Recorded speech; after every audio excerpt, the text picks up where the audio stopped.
Good morning students. CCA online education channel में आप सभी विद्यार्थियों का स्वागत है। आज क्लास बच्चों अपन स्टार्ट करते हैं लास्ट क्लास के आगे से। लास्ट क्लास के अंदर बच्चों अपन ने धनायन विनिमय के बारे में पढ़ लिया था। आज अपन धनायन विनिमय क्षमता और उसका उर्वरकता पर क्या प्रभाव पड़ता है इसके बारे में थोड़ी चर्चा करेंगे। तो आज का अपना जो टॉपिक है बच्चों वो है धनायन विनिमय क्षमता एवं उसका उर्वरकता पर प्रभाव। तो आज के टॉपिक को अपन नोट करें।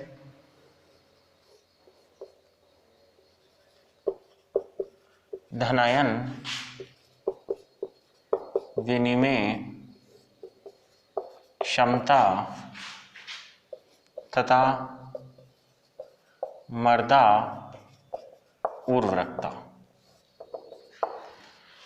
देखो बच्चों, धनायन विनिमय क्षमता जो होती है वो पादपों के लिए एक महत्वपूर्ण कार्य करती है। जैसे आपके प्रकाश संश्लेषण की एक क्रिया होती है जो पादपों के लिए एक महत्वपूर्ण कार्य करती है, ठीक उसी प्रकार से धनायन विनिमय जो है वो भी पादपों के लिए एक महत्वपूर्ण कार्य करती है। हम धनायन विनिमय क्षमता के आधार पर ये पता लगा सकते हैं कि जो मृदा है उसकी उर्वरक क्षमता कितनी होगी और किस प्रकार के जो पादप हैं, किस प्रकार की जो फसलें हैं वो इस मृदा के अंदर उगाई जा सकती हैं। तो अपन सबसे पहले ये कह सकते हैं कि प्रकाश संश्लेषण की क्रिया के बाद अगर कोई महत्वपूर्ण चीज पादपों के लिए है तो वो है धनायन विनिमय क्षमता। उर्वरकता का जो पता लगता है, मृदा की जो उर्वरक क्षमता का पता लगता है बच्चों, वो उसकी धनायन विनिमय क्षमता के माध्यम से लग जाता है। जैसे विनिमयशील जो भस्म होते हैं उन विनिमयशील भस्मों की मात्रा के आधार पर मृदा की उर्वरकता जो होती है उसका पता लग जाता है। तो अपन यहाँ दो तीन जो चीज़ें अपन ने डिस्कस की है उसको अपन लिखते हैं। तो सबसे पहले आपको ये नोट करना है कि प्रकाश संश्लेषण के बाद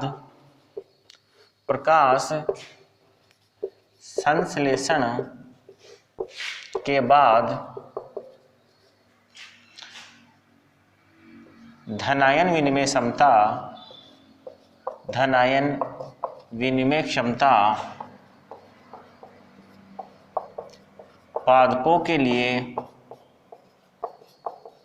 अति महत्वपूर्ण है। तो बच्चों ध्यान रखना, पादप के लिए जो धनायन विनिमय क्षमता होती है वो प्रकाश संश्लेषण के बाद अन्य कोई महत्वपूर्ण चीज है तो वो है आपके धनायन विनिमय क्षमता। धनायन विनिमय क्षमता के द्वारा मृदा की जो उर्वरक क्षमता होती है उसकी जानकारी प्राप्त हो जाती है। धनायन विनिमय क्षमता से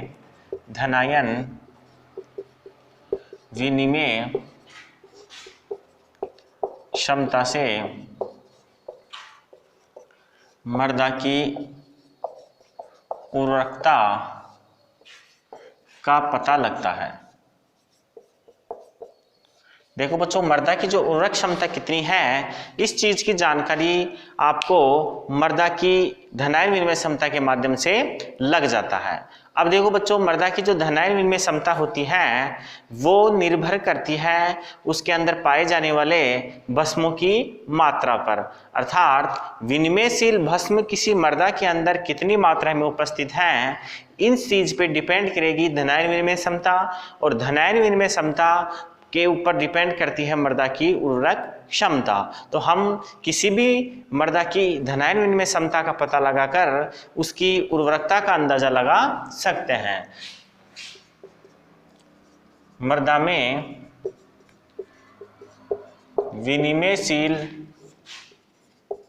विनिमयशील भस्मों के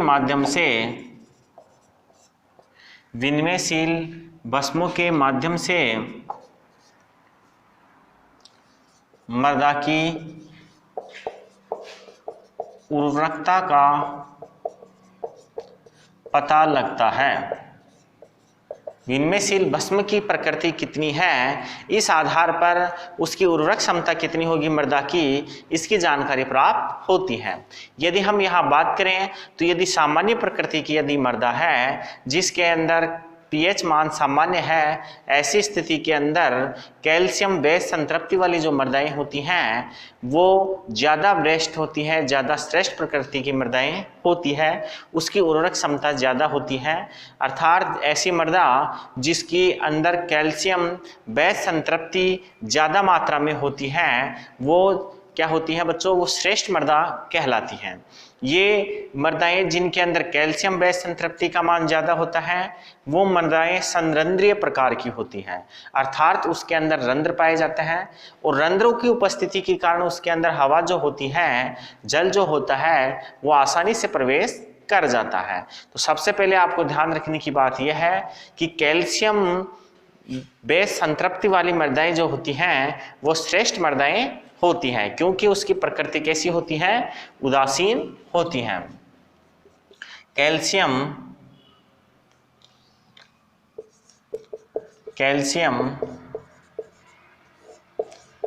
बेस संतृप्ति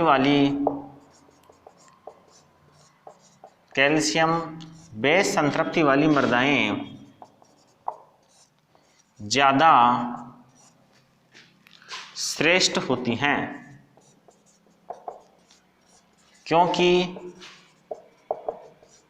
ये उदासीन होती हैं, देखो बच्चों, उदासीन होने के कारण ये मृदाएं जो होती हैं वो श्रेष्ठ मृदाएं होती हैं। यदि इनके गुणों की बात करें तो कैल्शियम संतृप्ति वाली जो मृदाएं होती हैं वो मृदाएं सैरंध्री व दानेदार संरचना वाली होती हैं। ये मृदाएं सैरंध्री व दानेदार संरचना वाली होती हैं। ये मृदाएं कैसी होती है बच्चों, ये मृदाएं सैरंध्री और दानेदार संरचना वाली मृदाएं होती हैं। सैरंध्री होने के कारण इसके अंदर जो वातन की प्रक्रियाएं होती हैं और जल निकास की जो प्रक्रियाएं होती हैं वो आसानी से हो जाती हैं। इस कारण ये मृदाएं श्रेष्ठ प्रकृति की मृदाएं कहलाती हैं, क्योंकि सैरंध्री होने के कारण इसके अंदर वातन और जो जल निकास की प्रक्रिया होती है वो आसानी से हो जाती है। इन मृदाओं में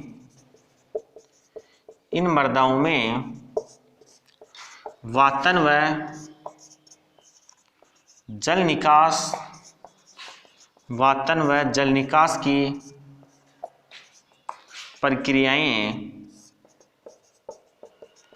आसानी से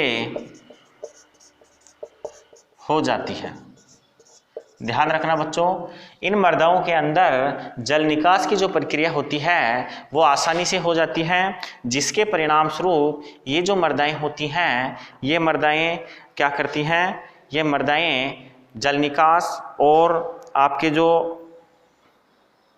वातन की प्रक्रिया होती है उसमें सहायता करने का काम करती हैं। इसके बाद अगर हम देखते हैं आगे तो ऐसी मृदाएं जिन मृदाओं के अंदर H+ आयन और एल्यूमिनियम आयन की अधिकता होती हैं, अर्थात बेस असंतृप्ति वाली जो मृदाएं होती हैं उनके अंदर हाइड्रोजन आयन और एल्यूमिनियम आयन जो होते हैं उनकी अधिकता होती हैं। ऐसी मृदाएं असंतृप्त मृदाएं होती हैं और ये अम्लीय प्रकृति की मृदाएं कहलाती हैं। अर्थात बेस असंतृप्त मृदाएं जो होती हैं उनमें हाइड्रोजन और एल्यूमिनियम आयन की अधिकता होती है। तो अपन यहाँ नोट करते हैं कि बेस असंतृप्त मृदाओं में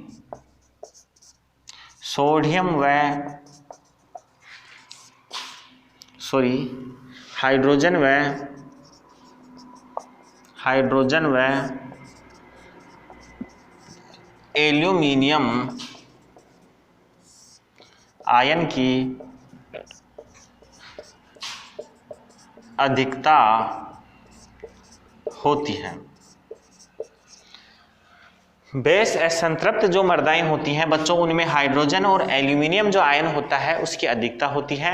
हाइड्रोजन और एल्यूमिनियम आयन की अधिकता के कारण ये मृदाएं जो होती हैं वो बच्चों अम्लीय प्रकृति की होती हैं, अर्थात ये मृदाएं जो होती है उनकी पीएच का मान 7 से कम होता है।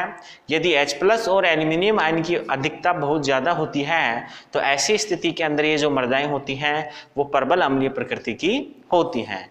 ये जो मृदाएं होती है बच्चों ये कम उपजाऊ होती हैं क्योंकि इसके अंदर अम्लता होती है और अम्लता के कारण जो पेड़ पौधे होते हैं वो कम मात्रा में उग पाते हैं। तो अपन यहाँ नोट करते हैं ये मृदाएं अम्लीय प्रकृति की होती हैं, ये मृदाएं अम्लीय प्रकृति की होती हैं।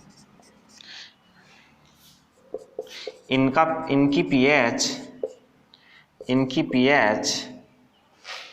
7 से कम होती है, इनकी पीएच मान 7 से कम होती है। अम्लीय प्रकृति की ये मृदाएं होती हैं और ये मृदाएं कम उपजाऊ होती हैं। ये जो मृदाएं होती हैं वो कम उपजाऊ होती हैं, ये मृदाएं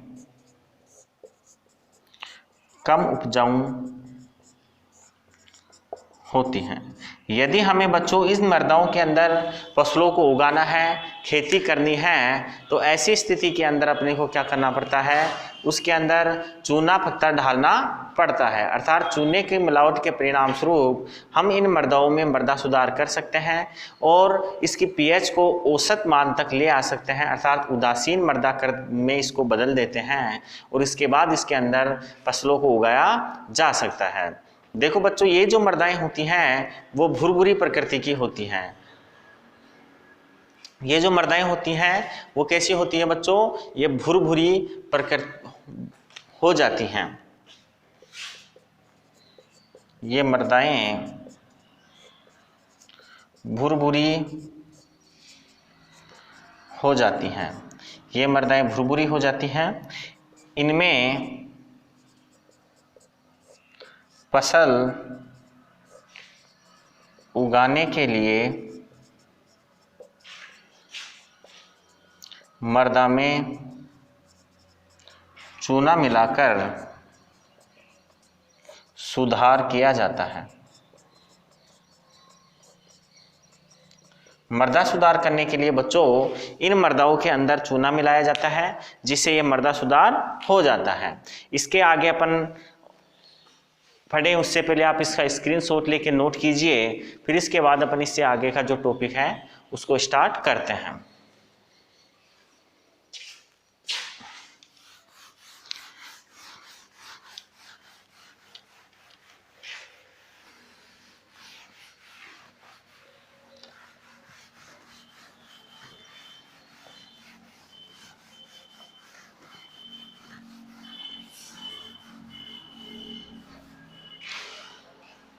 देखो बच्चों आपके अम्लीय प्रकृति की मृदाएं तब होंगी जब उसके अंदर असंतृप्ति जो बेस असंतृप्ति होती हैं उसके अंदर हाइड्रोजन व एल्यूमिनियम की मात्रा अधिक होगी। यदि हम यहाँ बात करें कि विनिमयशील जो सोडियम आयन है उन विनिमयशील सोडियम आयन की प्रतिशतता मात्रा यदि 10 या 15 से अधिक हो जाती है तो ऐसी स्थिति में जो मृदा होती है वो बच्चों क्षारीय प्रकृति की हो जाती है। अभी अपन ने देखा कि मृदा में यदि एल्यूमिनियम या सोडियम आयन की अधिकता हो जाती है, एल्यूमिनियम और सोडियम जो आयन है उसकी अधिकता के कारण मृदा अम्लीय प्रकृति की हो जाती है।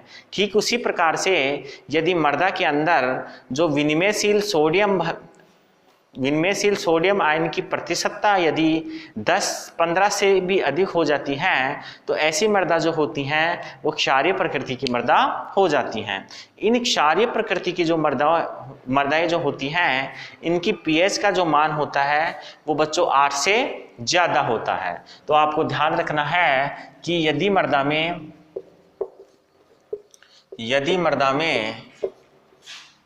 विनिमयशील सोडियम आयन भस्म की मात्रा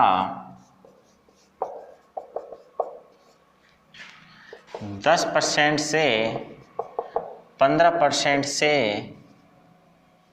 ज़्यादा 10-15% से ज़्यादा हो जाती है तो मृदा क्षारीय प्रकृति की हो जाती है। ध्यान रखना बच्चों, यदि मृदा के अंदर सोडियम विनिमयशील जो सोडियम आयन है उसकी प्रतिशतता मात्रा 10-15% से ज़्यादा हो जाती है तो मृदा क्षारीय प्रकृति की हो जाती है। देखो बच्चों, यहाँ ध्यान रखना है कि जब मृदा क्षारीय प्रकृति की होती है तो मृदा की पीएच 7 से ज़्यादा हो जाती है। तो मृदा की पीएच इस स्थिति में 8 से ज़्यादा हो जाती है। मृदा की जो पीएच होती है बच्चों वो इस स्थिति के अंदर 8 से कैसी हो जाती है, ज़्यादा हो जाती है। जब मृदा की पीएच 8 से ज़्यादा हो जाती है तो स्वतः ही मृदा कैसी प्रकृति की हो जाती है बच्चों, वो क्षारीय प्रकृति की मृदा हो जाती है। देखो बच्चों, सोडियम क्ले के अंदर यदि ज़्यादा मात्रा में परिवर्तन हो जाता है तो ऐसी स्थिति में जो पीएच का मान है वो पीएच का मान बच्चों 8 से 12 के बीच में हो जाता है और मृदा अत्यधिक क्षारीय प्रकृति की हो जाती है। यदि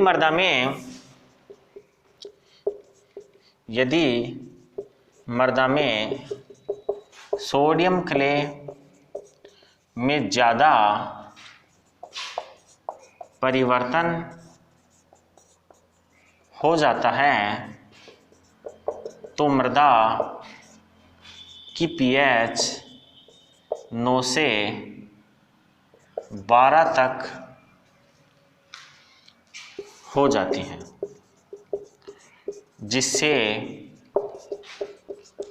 जिससे मृदा ज़्यादा क्षारीय प्रकृति की हो जाती है।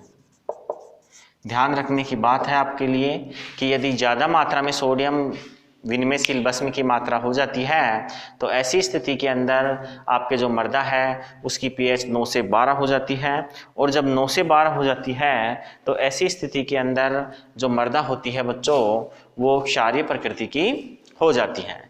देखो बच्चों, ये मृदा जो होती है जो क्षारीय प्रकृति की होती है उसकी उपजाऊ क्षमता भी कम होती है, अर्थात ज़्यादा मात्रा में ये मृदा उपजाऊ प्रकृति की नहीं होती है। तो यहाँ पर नोट करें, ये मृदा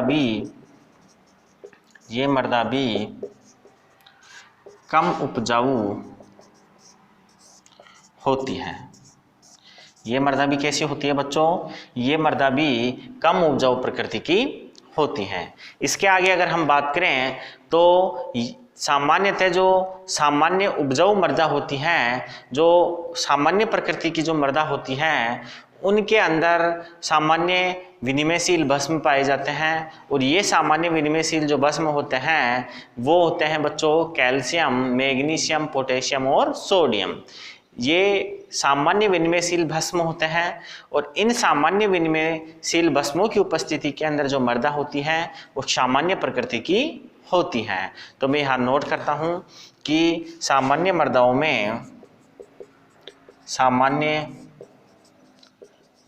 में अर्थात बच्चों उदासीन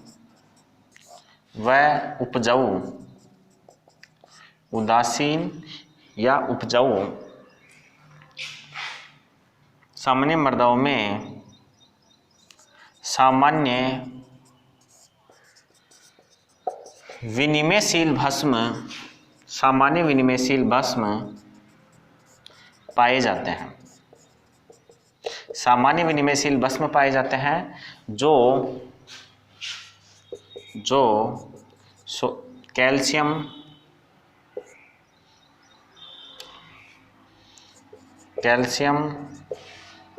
पोटेशियम, मैग्नीशियम, सोडियम आदि होते हैं। सामान्य मृदाओं के अंदर ये विनिमयशील भस्म पाए जाते हैं और ये जो विनिमयशील भस्म होते हैं बच्चों वो कैल्शियम, पोटेशियम, सोडियम और मैग्नीशियम होते हैं।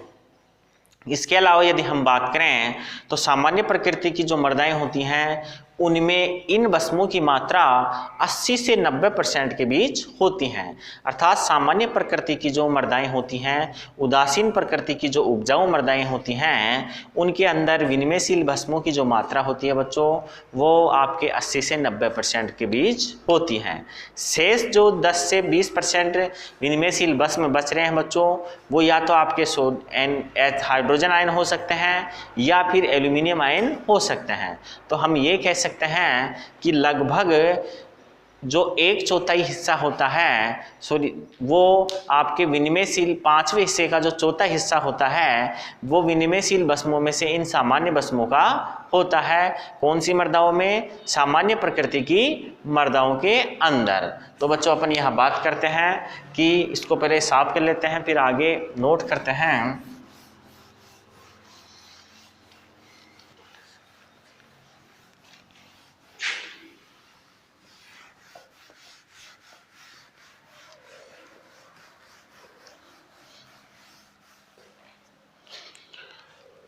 देखो बच्चों, सामान्य मृदाओं में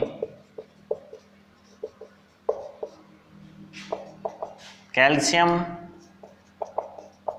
मैग्नीशियम, पोटेशियम, सोडियम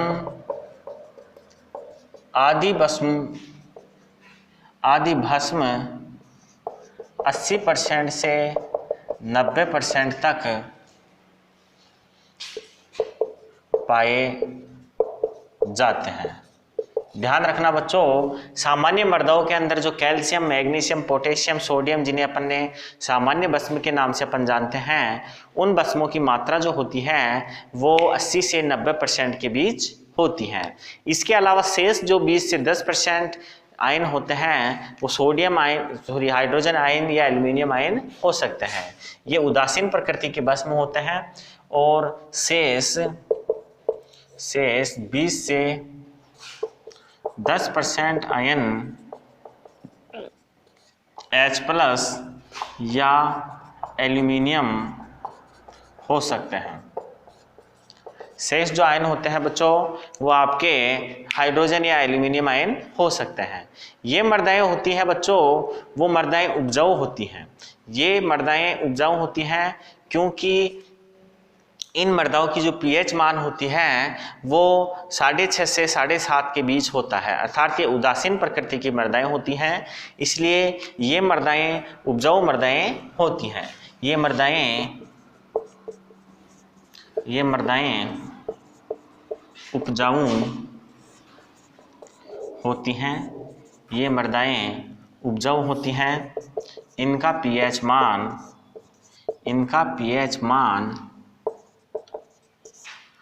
6.5 से 7.5 तक होता है। इसका pH मान बच्चों कितना होता है? 6.5 से 7.5 तक होता है। इसके बाद हम बात करें तो ये सामान्य जो मृदाएं होती हैं, उन सामान्य मृदाओं के अंदर कैल्शियम मुख्य विनिमयशील भस्म होता है। इन सामान्य मृदाओं के अंदर जो कैल्शियम आयन होता है वो मुख्य विनिमयशील भस्म होता है। और कैल्शियम भस्म के कारण जो होने वाली अभिक्रिया होती है वो उदासीन प्रकृति की होती है। और यही कारण होता है कि ये मृदा इसी कारण से उदासीन प्रकृति की मृदा होती है। तो मैं यहाँ नोट कर देता हूँ कि इनमें मुख्य विनिमयशील भस्म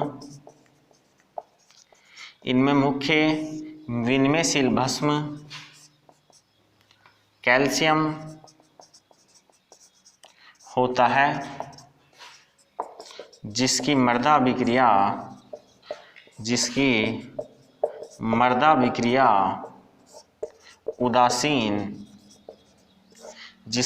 अभिक्रिया उदासीन होती है।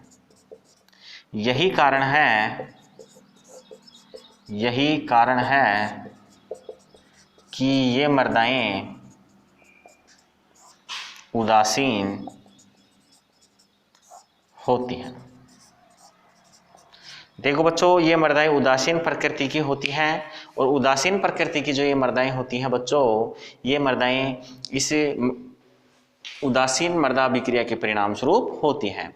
इसका आप स्क्रीनशॉट लेके नोट कीजिए। आज की क्लास अपन यहीं तक लेंगे, नेक्स्ट क्लास में इससे आगे से पढ़ेंगे। और सभी विद्यार्थियों के लिए, जैसा कि आपको पता है, जो ऐप का लिंक है, स्कूल की एप्लीकेशन जो है उसका जो लिंक है वो इस वीडियो के डिस्क्रिप्शन बॉक्स में दे रखा है। तो जिन विद्यार्थियों ने भी अभी तक ऐप को डाउनलोड नहीं किया है, इंस्टॉल नहीं किया है अपने मोबाइल में, वो यहाँ से लिंक को से एप्लीकेशन को डाउनलोड करें और उसको इंस्टॉल कर लें। इसके यूजर आईडी और पासवर्ड के लिए आप स्कूल से संपर्क करें।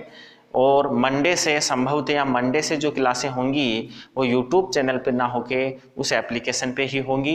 वैसे बाकी की क्लासें अभी भी स्टार्ट हो चुकी हैं, वो यूट्यूब चैनल पे भी चल रही हैं और ऐप पे भी चल रही हैं। लेकिन मंडे से यूट्यूब चैनल पे चलने वाली जो क्लासें होंगी वो बंद हो जाएंगी और केवल आपके जो एप्लीकेशन है स्कूल का, उस एप्लीकेशन के ऊपर ही वो क्लासें चलेगी। थैंक यू, धन्यवाद।